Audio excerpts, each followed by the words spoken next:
सीधे रुख करेंगे उत्तर प्रदेश में चल रहे न्यूज नेशन के कॉन्क्लेव का। मालिनी अवस्थी इस समय शामिल हुई है। वहां पर हमने रामलला का ये देखा, जब बाबरी मस्जिद वाला हुआ तब भी हम लोग जौनपुर में थे, मेरे पतिदेव पोस्टेड थे उस समय। रेलों के जो पूरे आंदोलन थे उसमें सुरक्षा की, उसको भी मैंने देखा है। जब आडवाणी जी की रथ यात्रा जा रही थी तो उनमें भी मैं घर से अपनी माँ के साथ पूरी सब्जी बना करके डालने वाली एक गृहिणी या कह लीजिए एक नागरिक मैं भी थी, एक भक्त मैं भी थी। तो आप समझ सकते हैं कि मेरे लिए तो ये साक्षात तो होना देखना एक इतना सुखद संतोष की अनुभूति है कि मैं बता नहीं सकती। मंदिर के लिए कंट्रीब्यूशन कहाँ से आया है? अब मैं तो क्या बताऊं, ये तो कौन नहीं करेगा और कौन नहीं चाहेगा इसको करना, और इसका एक अंश बनते देखना अपने आप में कितनी सौभाग्य की बात है। मैं आपको सोहर सुना रही हूँ भगवान राम के जन्म का, क्योंकि रामनवमी आने ही वाली है, फागुन के बाद चैत है, और अब की बार तो राम के जन्म के सोहर गाने का अर्थ ही कुछ और है, क्योंकि अब की बार प्रकाट्य वास्तव में भगवान राम का मानिए अयोध्या में हुआ है।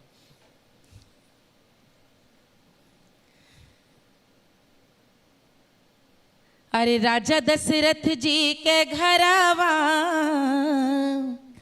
आज जन्मे ललनवा, राजा दशरथ जी के घरवा आज जन्मे ललनवा, जन्मे ललनवा रे जन्मे ललनवा, जन्मे ललनवा रे जन्मे ललनवा, राजा दशरथ जी के घरवा आज जन्मे ललनवा, रानी कौशल्या पल न झुलावे, जुग जुग जीवे ललनवा, राम दिले ललनवा, जुग जुग जीवे ललनवा, आज जन्मे ललनवा, राजा दशरथ मोहर लुटावे, राजा दशरथ मोहर लुटावे, आयल शुभ दिन सगुनवा, आज जन्मे ललनवा,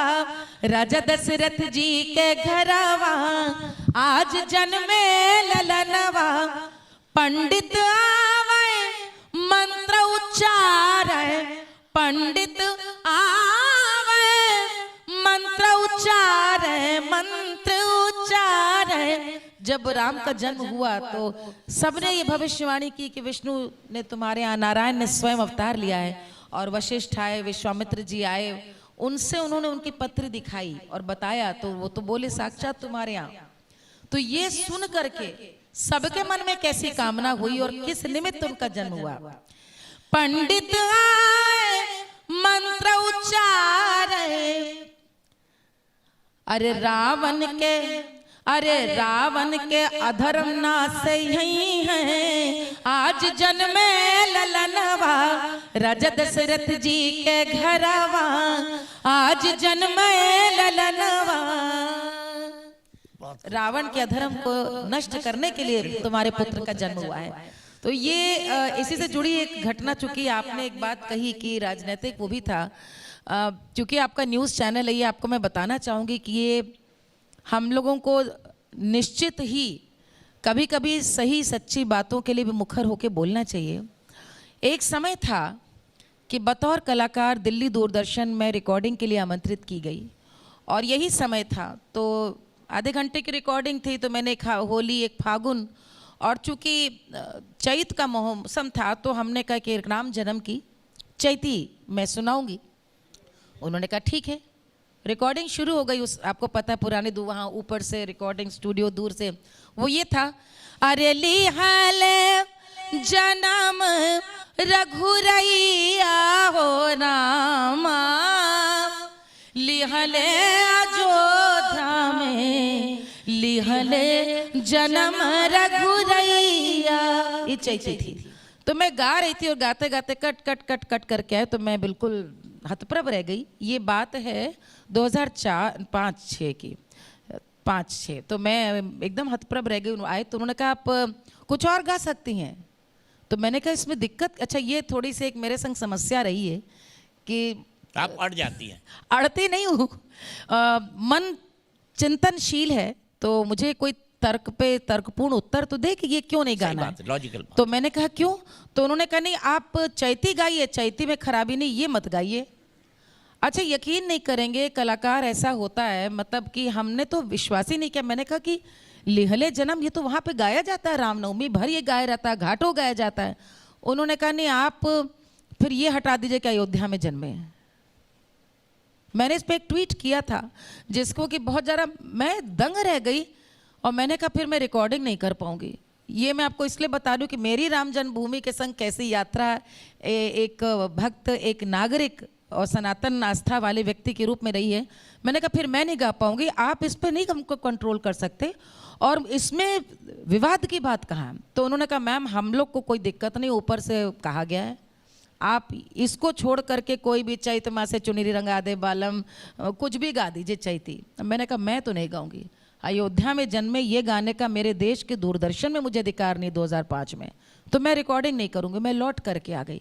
तो आज अब आप जब अब कह रहे हैं कि कुछ सुनाइए, तो आप समझ सकते हैं कि अब मेरे को लगता है कि हाँ हम स्वतंत्र देश में हैं। राम के महिमा के गुणगान से यदि हमको अपने ही देश के सरकारी मीडिया में, दूरदर्शन में यदि इस पर आपत्ति है कि शब्द बदल दीजिए कि अयोध्या में जन्म ये नहीं कहना है, तो आप कितनी बड़ी कुठारा होना चाहिए उस पर हम बैकफुट पर जा रहे हैं। पर मैं आपसे इसका एक पॉलिटिकल सवाल, सोशल सवाल समझना चाहता हूँ। क्यों डर लगता था भगवान श्री राम के नाम से? क्यों ये पॉलिटिकल डिस्प्यूट्स होते थे? क्या सिर्फ मुस्लिम वोट बैंक के कारण? देखिए मैं ये तो नहीं, आज तक मुझे लगता है कि शायद जिन्होंने इसको इससे दूरी करी या इसको एक विवाद का विषय बनाया या सनातन आस्था में सनातन प्रतीकों को लेकर के एक असम्मान की भावना रखी, मुझे तो लगता है आज वो खुद ही पछताते होंगे और पछता ही रहे होंगे, क्योंकि ये देश एक जागृत देश है। भगवान राम की ही सिर्फ बात नहीं, आप देश का इतिहास देखिए, आप देश का इतिहास देखिए। आज मैं अभी एक सप्ताह पहले दरभंगा से लौटी हूँ।